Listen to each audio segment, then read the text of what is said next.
Hello students, welcome back to Prepon. These days we are doing certain sessions for Prelims 2021. Up till now we have done 12 sessions. Today we shall do the 13th one. And the questions are on Indian polity, modern Indian history and art and culture. Hope all these questions are making you well prepared for the examination which is so near. Let us proceed and do our session today. Consider the following effects of successful passage of no confidence motion. We are talking of no confidence motion and what can be the effects of no confidence motion. If it is passed in the Lok Sabha, it may terminate the life of Lok Sabha. If the no confidence motion has been passed, it may result in the end of life of Lok Sabha. First statement. It must terminate the life of Union Councils of Ministers. It must terminate the life of Union Council of Ministers, meaning thereby they have to submit their resignation. Third, it may terminate the life of Rajya Sabha. If the no confidence motion has been successfully passed, it may end the life of Lok Sabha. And fourth, it may terminate the office of Attorney General of India, life of office of Attorney General of India. Which of the above statements are correct? So if a no confidence motion is passed against the government, it is successfully passed, it might be possible that the life of Lok Sabha may come to an end. It may be possible, it is not necessary. If some alternative group or party or alliance is ready to form the government, then the life of Lok Sabha may not end. So it may be possible that Lok Sabha may come to an end. The first is correct. But definitely when NCM has been passed against the government has no constitutional right to remain in office. Government has to submit its resignation to the President of India. Second is also correct. It must terminate the life of Union Council of Ministers. But it is easily known that there is no effect on the life of Rajya Sabha being a permanent house. Fourth, it may terminate the life of office of Attorney General. Attorney General of India works under the pleasure of President. As a convention, as is followed in England, it has been seen when the government leaves the office, Union government leaves the office, the AGI also tenders his resignation. So it might be possible when the government is going out of office, it might be possible, not necessary, that the office of AGI and the life of office of AGI may also come to an end. So 1, 2 and 4 may be the, you can say 1 and 4 may be likely be the outcome of NCM, but second is the definite likelihood of you can say outcome, this outcome of passage of NCM. Third has no relation to the passage of NCM. So 1, 2, 4 are correct. Who of the following should not necessarily be member of Lok Sabha? Very easy questions but somewhat tricky. Who of the following should not necessarily be member of Lok Sabha? Chairman of Estimates Committee, Prime Minister, Union Finance Minister. So you know Estimates Committee is exclusively Lok Sabha committee. So obviously the Chairman of Estimates Committee has to be member of Lok Sabha. There is no member of Rajya Sabha in Estimates Committee, so he is not required to be member of Rajya Sabha. But Prime Minister and Finance Minister both can be from Rajya Sabha, because for being a minister one should be only an MP. मंत्री बनने के लिए MP होना ज़रूरी है. MP राज्य सभा का भी हो सकता है, लोक सभा का भी हो सकता है. इसका मतलब PM और Finance Minister may be from Rajya Sabha, but the Chairman of Estimates Committee definitely has to be from Lok Sabha, because all the 30 members of Estimates Committee are from Lok Sabha. It is an exclusive committee of Lok Sabha. So this 2 and 3 may not be member of Lok Sabha. Next question. Consider the following statements in the context of union budget. We are talking of statements related to union budget. No demand of grant can be passed except on the recommendation of the President. No demand of grant can be passed except on the recommendation of President. बिल्कुल correct है, बिल्कुल सही है. As per Article 113, what is demand? Whatever you can say the expenditure which government wants from the Parliament, it puts in the form of demand in the appropriation bill. So obviously no demand of grant can be passed by the House unless it is recommended by the President, since appropriation bill being a money bill. First is correct as per Article 113. After the House has passed appropriation bill, a finance bill is presented in the House. After the Lok Sabha has passed the appropriation bill, then finance bill is presented in the House. Appropriation bill shows the expenditure side of the budget and finance bill shows the income side of the budget. It is not correct because at the time of presentation of budget, both the appropriation bill and finance bill are presented simultaneously.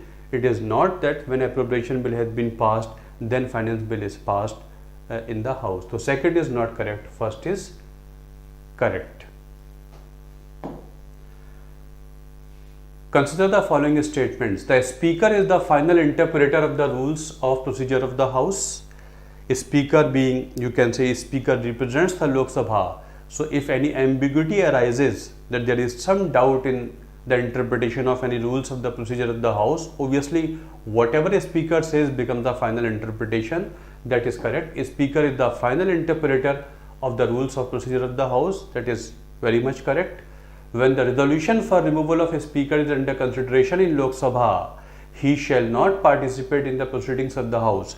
Under Article 94, the House can bring, you can say, bring a resolution by which they want to remove the Speaker of Lok Sabha. So when such a resolution is under consideration of the House, a Speaker cannot participate in the proceedings of the House is not correct.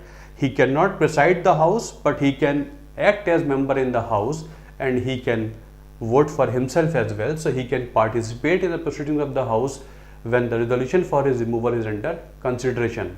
So second is not correct, first is correct. So far, twice it has happened that the House has brought resolution of removal against two speakers. One is against G.V. Mavlankar, second was against Balram Jakhar, but neither of them could be passed. So under 94, Speaker can be removed by effective majority of the House. When such removal is under consideration, he shall not preside the House. Obviously, he can participate in the proceedings of the House at that time. So second is not correct, first is correct. Under which of the following cases can the Governor use his individual discretion appointing a Chief Minister? In which of the following situations? Obviously, when no political party has clear majority, elections to the assembly has taken place and no party is in the position, no party has got absolute majority, no party is in position to form the government, then obviously Governor on his own discretion, on his own, you can say, satisfaction, can bring a party or group to form the government. Then he himself decides. First is correct. When the Chief Minister dies in office, when the CM dies in office, obviously when the CM dies in office, the government has to resign. But then again, life of House still is there. In that situation, there are rival claims to form the government, and if Governor is not able to decide whom should he call, in that situation also, again under his own satisfaction, he can call the group which he thinks can give a durable government. So in both the situations, it is possible that Governor may choose to decide who should form the government. Which of the following parliamentary devices can be used to ascertain the confidence enjoyed by the ruling party in the House? Which of the following parliamentary devices can be used to ascertain the confidence enjoyed by the ruling party in the House? ये कौन सी parliamentary devices हैं जो house में इस्तेमाल हो सकती हैं जिसमें ये चेक किया जा सके कि सरकार को कॉन्फिडेंस हाउस का प्राप्त है या नहीं है? Obviously, you can answer. No confidence motion is the most potent device to find out whether the government of the day enjoys confidence of the House or not. First is correct. Obviously, on some specific issue, in some specific policy, if government has made certain policy and if the opposition members are not happy with the policy, they may bring an adjournment motion in the House. Again, it is another instrument that they can check whether government has got confidence of the House or not. Adjournment motion can be brought under Rule 56 of Lok Sabha. It can be brought only in Lok Sabha. For example, on the farmers issue, there was demand for bringing in an adjournment motion, but the Speaker did not allow. So adjournment motion is another device by which because after it is discussed for 2.5 hours, it is put to vote. If the government is defeated, obviously government is not required to resign, but obviously it shows that if the government is defeated, it does not enjoy the confidence of the House. It is also another important device. Cut motion, obviously when the budget is being discussed, the opposition members may demand that the demand of the grant should be cut down. Again, if the government is defeated on the cut motion, it also shows the government of the day does not enjoy confidence of the House. So all the three instruments, 1, 2 and 3 are the instruments by which the opposition can check whether the government of the day enjoys confidence of the House or not. Question hour is a device more for, you can say, a certain accountability. Whatever government has done, the members are asking questions. We want more information on this particular thing. What has been done on this particular thing? Because as a representative of the people, they have obviously they have all the right to ask the government, take accountability from the government on behalf of the people. So first and third are the potent devices by which the members of the House can ascertain whether the government of the day enjoys confidence of the House or not. First, second and third. Next question. Consider the following statements about Indian political system. Members of parliament from all the political parties are constitutionally eligible to become part of the union government. Union government जितने भी MPs होते हैं वो संवैधानिक तौर पे union government का part बनने को संवैधानिक तौर पर अलाउड है. पहला statement. Only elected not nominated members of parliament can become part of the union government.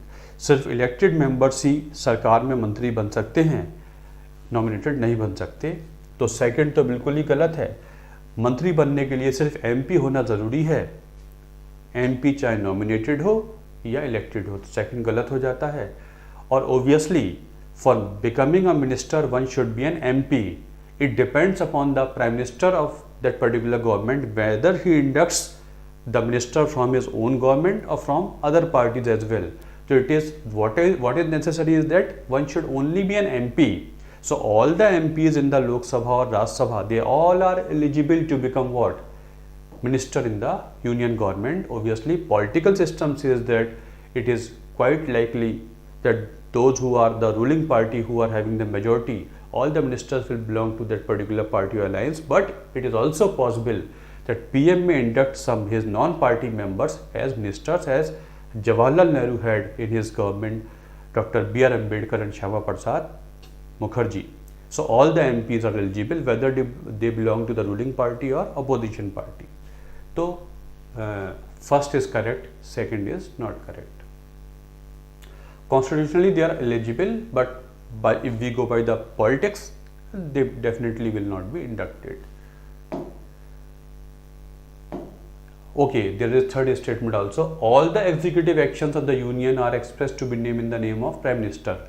No, all the executive actions of the government are expressed to be taken in the name of President. As per Article 77, union government के जितने भी executive actions होते हैं वो राष्ट्रपति के नाम पर लिए हुए माने जाते हैं as per the rules framed by the president.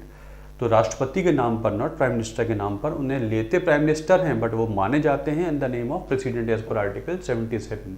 तो third is also correct. First and third are correct. First only correct, second and third are not correct. It is in the name of president. Which of the following powers are possessed by the speaker of Lok Sabha. Lok Sabha के speaker की powers की बात हो रही है. उनके पास कौन सी powers होती हैं?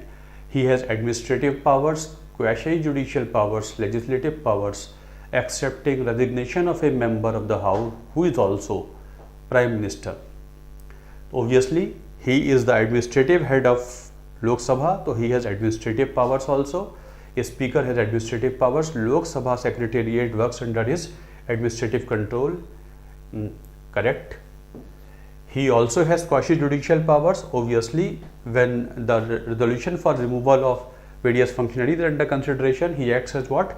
He acts as a judicial power. He also decides the issue of what? Defections. When defections take place under anti-defection law, he also acts as a quasi-judicial body, institution. Moreover, if somebody has done contempt of the house, he also acts as a quasi-judicial body. Yes, he also has a quasi-judicial powers. He obviously has legislative powers. He is part of parliament or legislature or Lok Sabha, so he takes active part in the framing of laws. It is also correct. Obviously, on certain law, if equality has been there, then he may cast his vote as he wishes. So he can also part of legislature. Moreover, in the whole process of legislation, it is he who accepts the notice and motions, etc., etc. So he is also part of legislative powers. And under Article 101, he accepts the resignation of a member of the House. All the MPs of Lok Sabha may resign by writing to a speaker, whether he is Prime Minister or not. All the members have to resign to a speaker. So when PM who wants to resign as a member of the House, he has to give his resignation addressing to whom? The speaker. But as PM, he will resign by writing to who? President. But we are talking of resigning as a member of the House. तो all the four powers are resting with whom? Speaker. तो चारों powers उनके पास होती हैं. किसी member का इस्तीफा member होने के नाते लेने का अधिकार राज्यसभा में चेयरमैन को है, लोकसभा में स्पीकर को है, भले वो मेंबर प्रधानमंत्री हो. लेकिन प्रधानमंत्री पद से इस्तीफा देने का काम वो राष्ट्रपति को देंगे. मेडिवल पे आ जाते हैं. Consider the following statements about mansabdari system of Mughals. Mughals का mansabdari system. Mansabs were granted only to military officials. मनसब एक ओहदा होता था जो मिलिट्री ऑफिशियल्स को दिया जाता था मुगल एडमिनिस्ट्रेटिव सिस्टम में. First statement is not correct. Largely it was given to military officials, but ये नॉन मिलिट्री पर्सनस को भी दे सकते थे, पोइट्स को दे सकते थे, पेंटर्स को दे सकते थे, स्कॉलर्स को दे सकते थे.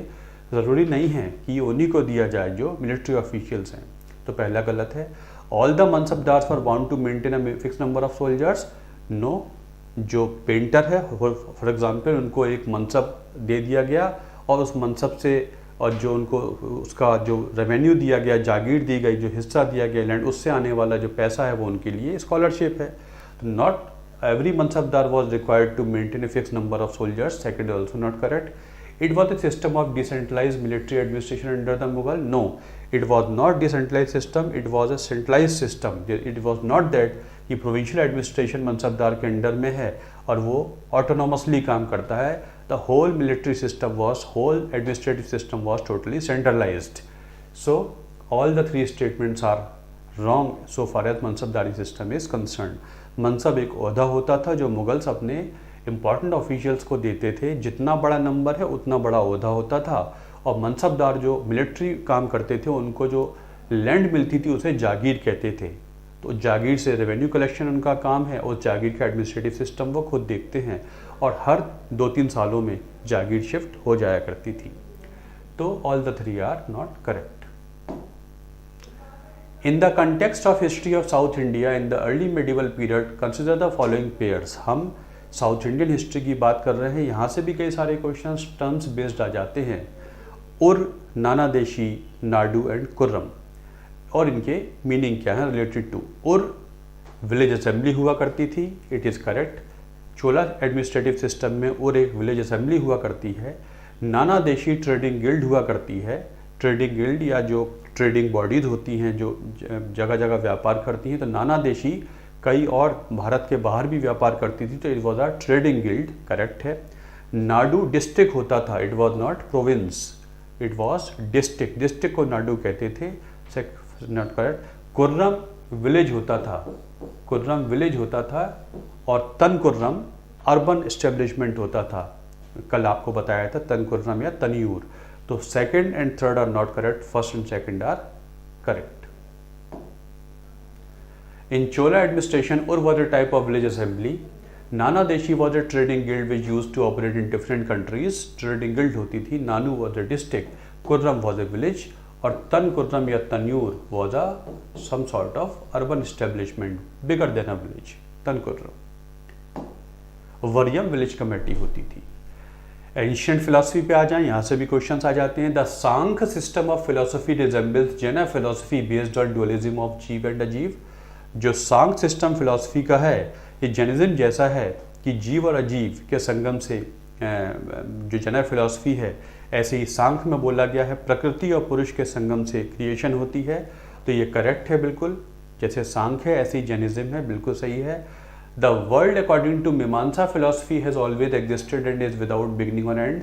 इसे बिल्कुल एटर्नल माना गया है। दुनिया मीमांसा फिलोसफी के अनुसार दुनिया का कोई ना शुरुआत है ना कोई एंड है। दोनों स्टेटमेंट करेक्ट हैं। सांख्य फिलोसफी बिल्कुल जैनिज्म जैसी हुआ करती है, दोनों करेक्ट है।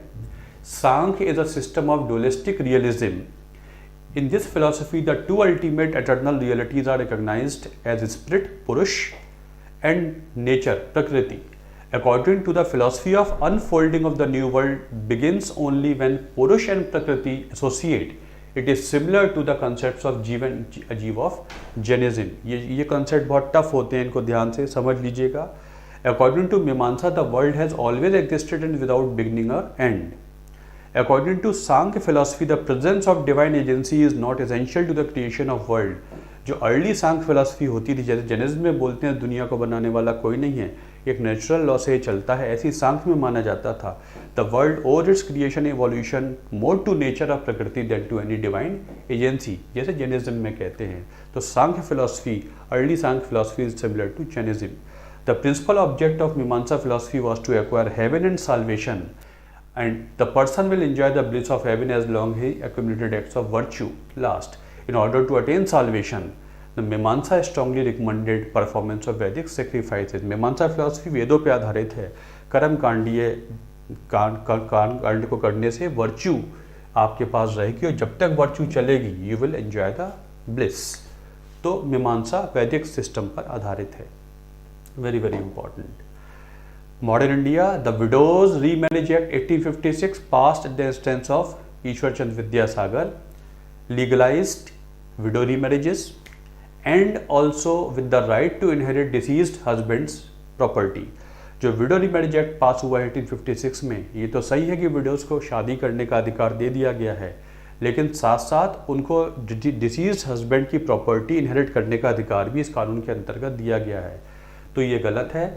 They can remarry, but they had no right under this act to inherit the property of their dead husband. उनको प्रॉपर्टी इनहेरिट करने का अधिकार नहीं दिया गया था, तो शादी करने का अधिकार दे दिया गया है, बिल्कुल सही है।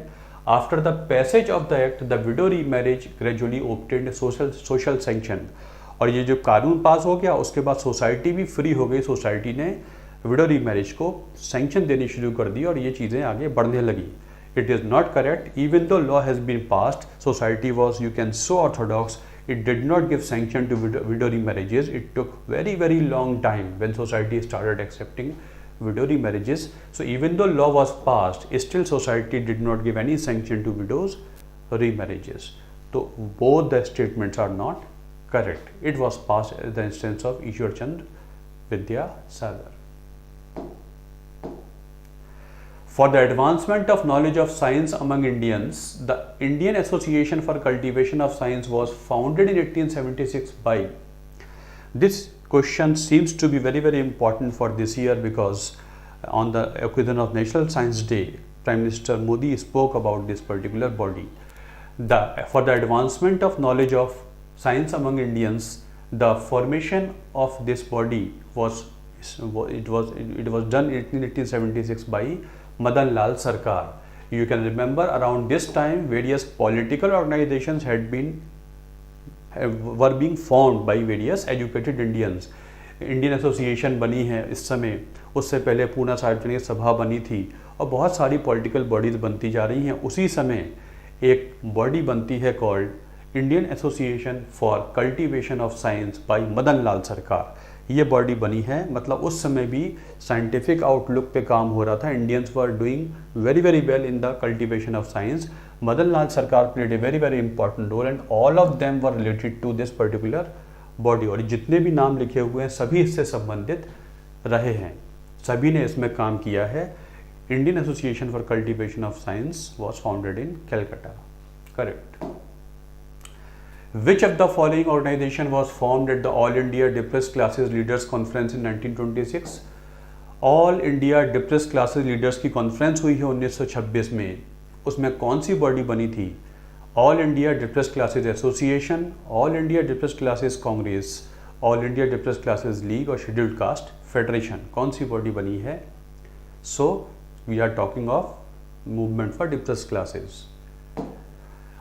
Although the first meeting of the Akhil Bharatiya Bahishkrit Parishad or All India Depressed Classes Conference held at Nagpur in May 1920 under the presidence of Maharaja of Kolhapur was the most modest beginning. It was a modest beginning in 1920, but the actual pan-Indian Dalit movement at an organized level started at All India Depressed Classes Leaders Conference held at same city, that is Nagpur, in 1926. 1920 में movement शुरू हो जाता है, लेकिन जो leaders की conference है 1926 में होती है. Here the all India leaders depressed classes association was formed with MC Raja as its president and Dr. Ambedkar as vice president, who did not attend the conference or was elected as one of its VP. Later on, Dr. Ambedkar resigned from this association and in 1930 at a conference in Nagpur founded his own All India Depressed Classes Congress. 1930 में उन्होंने इस body जो association के नाम से थी resign कर देते हैं और अपनी बॉडी बना लेते हैं all India depressed classes Congress, was founded by Dr. B.R. Ambedkar. MC Raja was another important leader who fought for the rights of depressed classes. Who of the following led a delegation in 1917 to London to meet Secretary of State Montagu to demand female franchise?